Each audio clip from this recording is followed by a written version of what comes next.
దుబాయ్లో ఎలాంటి ప్రాబ్లము లేదు, అనవసరంగా తప్పుడు ప్రచారాలు చేస్తే కఠిన చర్యలు తీసుకుంటామని ఒక పక్కన ప్రభుత్వం చెప్తోంది.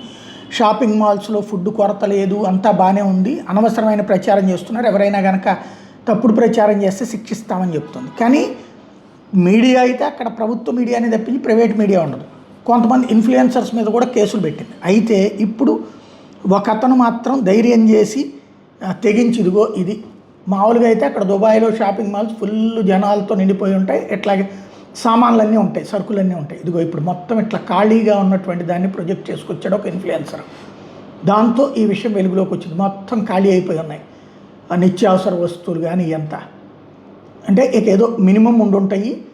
ఈ తను చూపించింది ఇది అంటే దుబాయ్లో ఆహార కొరత ఏర్పడబోతుందా. మనకి తెలుగు వాళ్ళు కొంతమంది మాత్రం అట్లాంటి ప్రాబ్లం ఏం లేదు, అనవసర ప్రచారం చేస్తున్నారు అంటున్నారు. మరి ఈ మాల్లో ఏదన్నా ఖాళీ అయిన ర్యాకుల వరకు చూపించారా అన్నది మనకి తెలియదు. బట్ దుబాయ్లో జరుగుతున్న తతంగం అయితే చర్చకి తావిస్తోంది.